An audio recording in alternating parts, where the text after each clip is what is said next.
So the next speaker is Elena Malakhatka, who is a postdoctoral researcher at Chalmers University of Technology.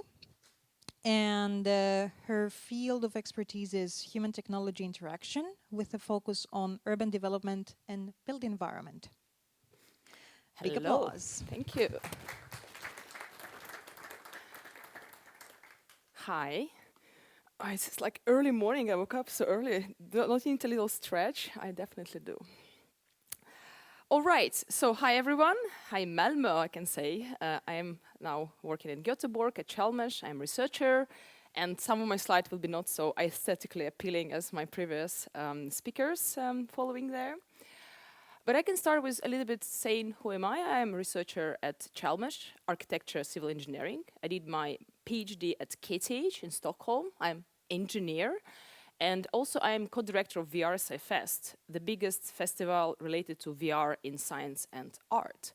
So this is my kind of background. And a little bit like coming to your slide about digital and human, I think we have a little bit similar thinking. This is three things which really make me feel very passionate as a researcher: people, spaces, and technology. And all my research, I try to kind of migrate from corner to corner, from space to space. But to start with, like where I started within my PhD is understanding how people interact with the spaces. And there is a field which called human building interaction. And then I start to understand that our buildings are full of technology, and I move more to human technology interaction, where I try to understand more like how people interact with technologies in the buildings, different interfaces and sensors and so on and so on. But then I found, wait a second, there's a lot of what's called machine-to-machine communications, this idea of technology in spaces, and it's another field on its own. And it's very often come to the field of hybrid spaces, how we integrate physical and digital. And very often in between we have interaction design to connect all these things in between using different methods. But then, because in academia it's not enough to just show it like that, we need to show which disciplines are really staying behind all these intersections. And if you can see how many different fields are engaged to describe this topic, you will see that it's a lot. And of course, its only conclusion here is that you need to work in teams. I never met a person who knows all these things. So that's why the topic which you pick, guys, today, it's extremely collaborative, it's extremely interdisciplinary. And within my research, I found that this kind of ecosystem and this landscape of disciplines is tremendously wide, broad, and so on. And so we recently published, actually last week was launched the book where I'm the main editor, together with Mikael Widberg from Umeå University. And we tried to grasp some of the topics from this kind of list, from these fields. Of course, we couldn't fit all of them. So in today's presentation will be my kind of editor's staff picks from this book, and also some kind of collective intelligence representation. And I also like that you picked the Dunhill. He's the chapter 2 in this book, so I really forced him to summarize his nested approach to the strategic design in the cities, and I will also highlight some of his work presented in this book. And to start with, I'm also very happy that the first trend which we in HTI field picking up is actually what you also sensed in your workshop. So it also showed that industrial practical field is very much aligned with academical discussion, because one of the main topic today in each HTI world is how we can move from human-centered to more than human. And this kind of showing that we classically stay with this idea of human factors, embodied interaction, participatory design, which is very much about us, human, us. But what about, if we go broader, we go to this idea of social technical systems, understanding of how we interact with the world around us. And then we go even further, okay, there is a nature outside our cities, and we need to kind of also understand this relationship. And that's how the field of more than human design is emerging and getting really a priority for researchers to understand better these intersystems, interconnections between them. And that's how organically we come to chapter 2 from Dunhill and Annie Melander, who talks about actually this idea of, it's picked with a quote, I also have a quote from Dunhill, but this is actually a quote where he quoted the Finnish designer. always design a thing by considering its next larger context. Let's say you're designing a chair. You need to understand how this chair will be placed in a room. But this room is in the building, and the building is in the city, and the city is in other, like municipality, and so on and so on. So we always have these bigger systems. This idea of nest is very important mindset, which Dan tried to practice, both in theory and practice. And when he summarized his more like a theoretical lens of this thinking, he brings different types of design to really like advance from interaction design to service design to organizational design, and this all what he calls strategic design. And I believe this kind of way of thinking is extremely important to avoid silos, to really break this idea of being focused on one particular system. And most of you know his streets project, which I think is one of the great example of how we can designing a small object in a context of understanding the street, the city, the context, the weather, the material flow. So I think it's a really kind of good example how this theoretical piece could be actually practiced.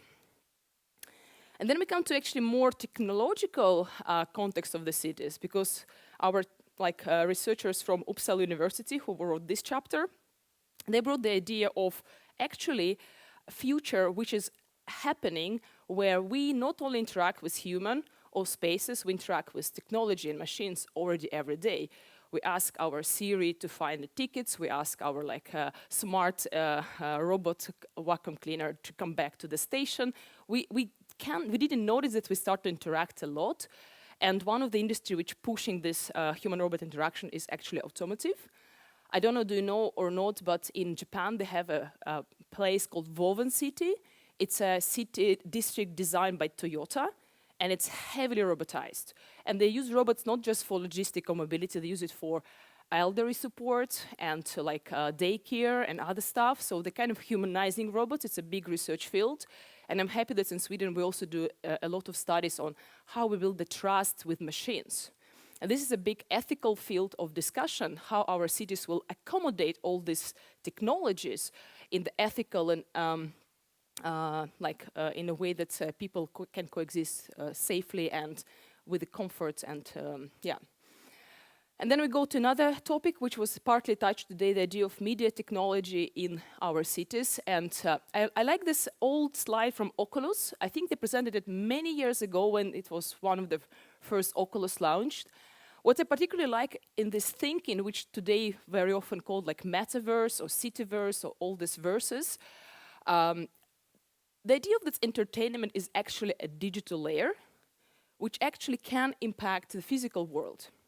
When I saw this kind of layer diagram, I felt, yeah, this is a nice representation, until I start to see more and more cases. For example, when I was in a conference in Amsterdam, the city of Amsterdam said that TikTok is shaping a lot where people, where the crowd can start to be formed. For example, some influencer can go in a very quiet part of Amsterdam and publish something, and in 5 minutes there are 1,000 people.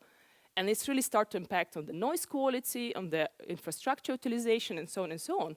So this idea of communication layer, which is very invisible, and entertainment layer, start to really shape how our cities are used. And talking about the topic which you say about like game design, there's a lot of social media data which show the evidence, timestamp, like place location stamp, which can give us idea of the human dynamics in the cities.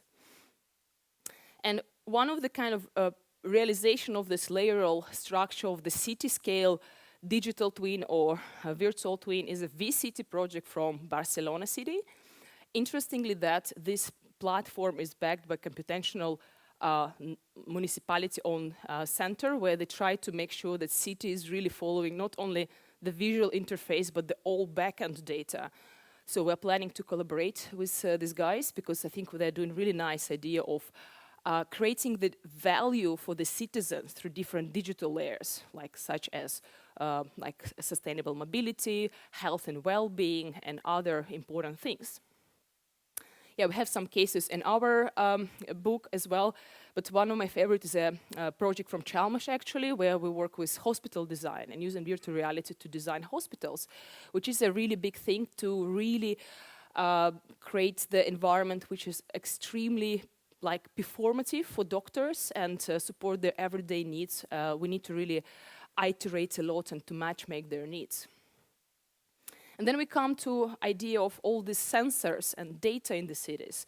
And the part of the work from our colleagues from Amsterdam showed that it's very important to keep in mind the dynamism of the data. Because very often when we work with architecture or urban planning, it's a lot of static mindset present, that it is somewhere in 10 years will be this physical form and it will perform these needs. But if you go to real life day and data, we see it's extremely dynamic exchange of the data between us, people, machines, and physical world. And it's really sometimes per second. If we talk about, let's say, energy, all this forecasting and energy trading, it's happening milliseconds. And then we go with urban planning, which could be like 10 years ahead. So the time and dynamism is extremely important topic. And I want to bring one case from Amsterdam. Maybe many of you know this very booming innovation project called Robot. It's a startup from Amsterdam Metropolitan Institute where they create this boat which actually is packed with different sensors because their water infrastructure is requires a lot of sensing and understanding. But then what they start to do, they start to, through the LiDAR sensors and other sensors, they try to really scan. Every day this boat goes around and scanning up to 2 million data points per day to understand basically everything, not only structures of the bridges, which is crucial for Amsterdam, but also water quality, also people's diseases and stuff like that, because water contains a lot of information about us. When I asked Carlo Ratti, who was presenting this case last year in a conference in Amsterdam, I asked, wait, Carlo, you call it Marine Living Lab, but in Europe, Living Lab is something where we engage people. What about this co-creation, co-design? And Carlo Ratti, if you know, he's from MIT. He said, well, we prefer as a scientist first gather 2 million data points, analyze them, get some knowledge, and then meet people, and even maybe not meet people, because maybe we create the solution and care about their life without even them knowing that. In this case, it's this seamless participation. So without even knowing, citizens of Amsterdam actually heavily researched and city bring the solution without anyone even know it. And that's becoming a big question. Is it really open innovation we want to have? Or it's a closed innovation which actually works without any friction? So we had a nice debate. So I think we didn't fully agree, but we get our different points. And I like this idea that we need to accommodate different approaches, but these guys really solve a lot of problems for Amsterdam, so we need to give also credits to their team. And then I come to my last and favorite topic, actually. It's a hybrid spaces. And one of the projects, which it's kind of sounds very easy, but I really like the depth of thinking about how you integrate digital artifacts into the physical spaces. And a few years ago, EPFL, École Polytechnique Fédérale de Lausanne, they hosted a conference which called Deep City. And this was during the COVID time, and architects tried to really think how to really enhance the idea of digitally presented person, speaker in the room. They made these huge screens where they really made it clear that this almost a gallery of people were really beautifully integrated into the whole space.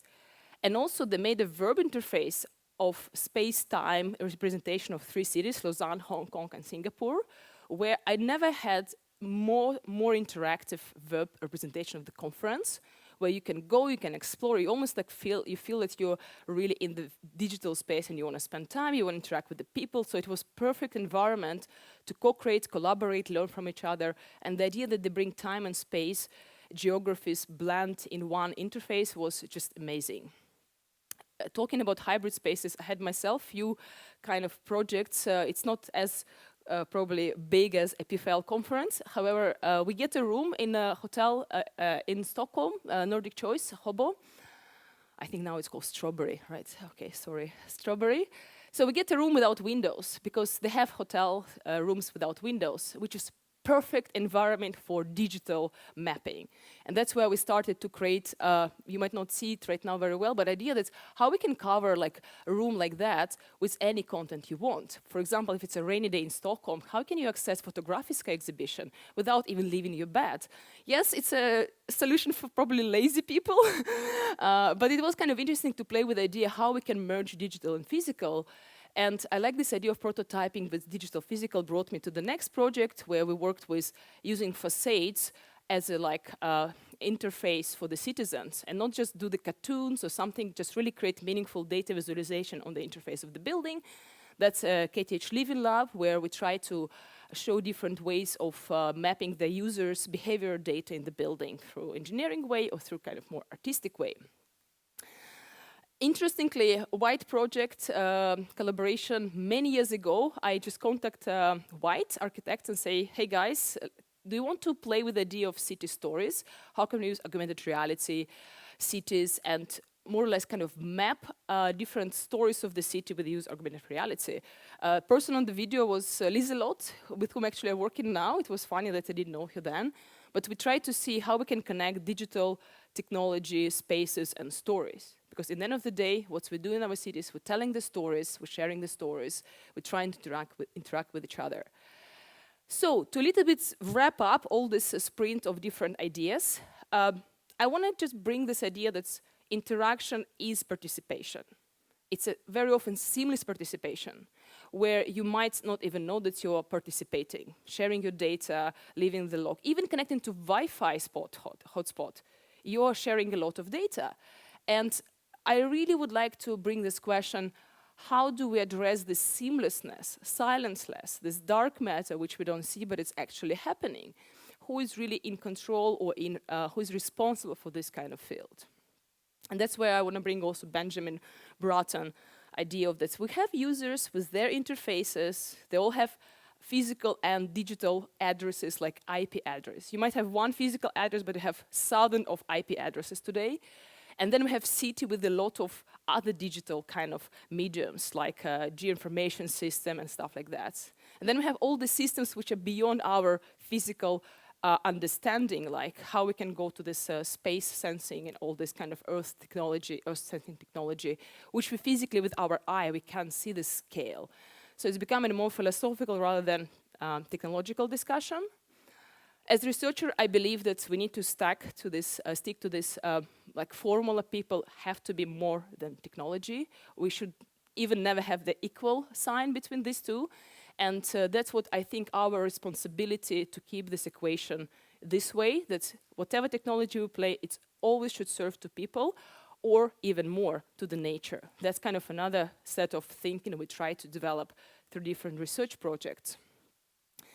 And I also think that's what is important to understand, that space is always function of nature and people. But sometimes we think that nature is just a resource to create value for people, but it's time to change the paradigm that we can design spaces for both nature and people. And I would like to leave you with a question: how will we design urban spaces and technologies that prioritize the flourishing of nature and people? Because it's us who decide, who design, who take responsibility, who participate, and have an opportunity to really shape this reality. Thank you.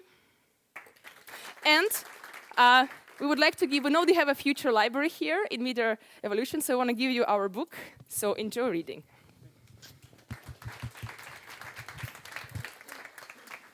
Thank you, Elena.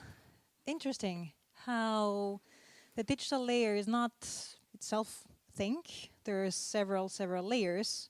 I mean, yes, it was true. Just trying to summarize from what I heard, I think what you said about TikTok, for example, that a digital layer takes something, affects the urban layer or the different layers, and how do we go about it? What if we want to bring people into the digital layer and then also bring people to the physical layer? How the interactions in those different layers happen and how they interact.